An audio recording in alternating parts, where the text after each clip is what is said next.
Slavery in Europe, from the Middle Ages through the early modern period, is a complex and multifaceted phenomenon that contrasts sharply with the transatlantic slave trade that later dominated the global historical narrative.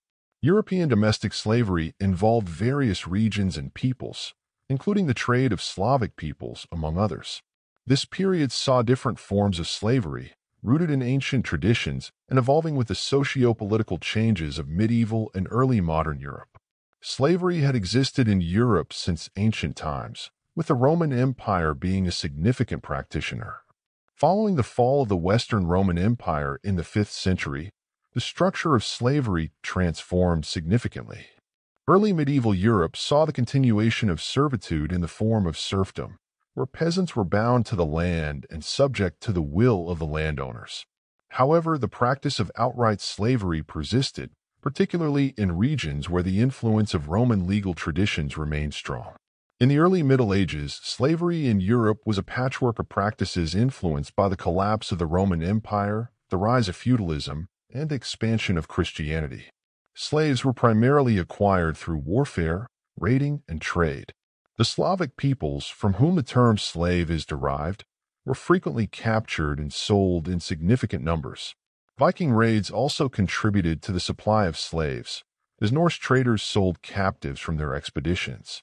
The Slavic slave trade was a notable aspect of the early medieval European slave economy. Slavs were captured from Eastern Europe and sold across the continent, particularly in the Byzantine Empire, the Islamic world, and the Mediterranean region.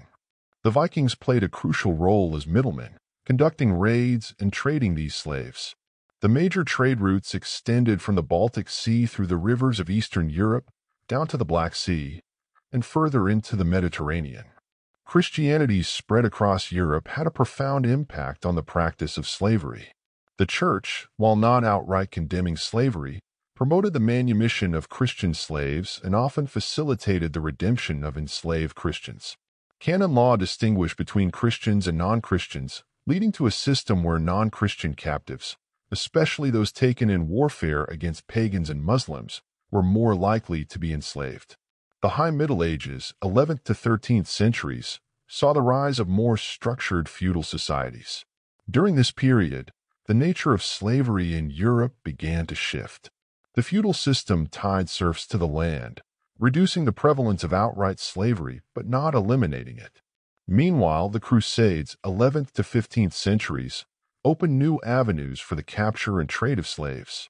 The Mediterranean region remained a hotbed for the slave trade. Italian city-states such as Venice and Genoa became central hubs for the trade, dealing in slaves from the eastern Mediterranean and North Africa. The reconquest of the Iberian Peninsula from Muslim rule also involved the capture and enslavement of Muslims by Christian forces. The late Middle Ages and the early modern period, 14th to 17th centuries, witnessed significant changes in the practice of slavery in Europe. The Black Death in the 14th century decimated the population, leading to labor shortages that increased the value of labor and somewhat improved the conditions of serfs. However, slavery continued, particularly in the Mediterranean and Eastern Europe. With the rise of the Ottoman Empire in the 14th century, the Black Sea region became a crucial center for the slave trade. The Ottomans, like the Byzantines before them, relied on slave soldiers and administrators, such as the Janissaries. The Crimean Khanate, a vassal state of the Ottoman Empire, conducted frequent raids into Eastern Europe, capturing large numbers of Slavic and other peoples to be sold into slavery.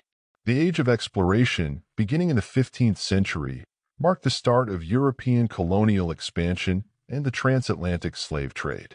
However, even before their ventures into Africa and the Americas, Portugal and Spain were involved in capturing and trading slaves. Portuguese explorers captured Africans along the West African coast, initially bringing them back to Europe as curiosities and later as laborers. The early modern period saw the gradual decline of domestic slavery within Europe. The Enlightenment, with its emphasis on human rights and liberty, coupled with economic changes that favored free labor over slave labor, contributed to this decline. The rise of nation-states and the centralization of political power also play a role, as governments began to exert more control over their populations and economies. The abolition of slavery in Europe was a gradual process that unfolded over several centuries. The British abolition of the transatlantic slave trade in 1807 and slavery itself in 1833 were significant milestones. Other European countries followed suit, influenced by Enlightenment ideals, economic changes, and social reform movements.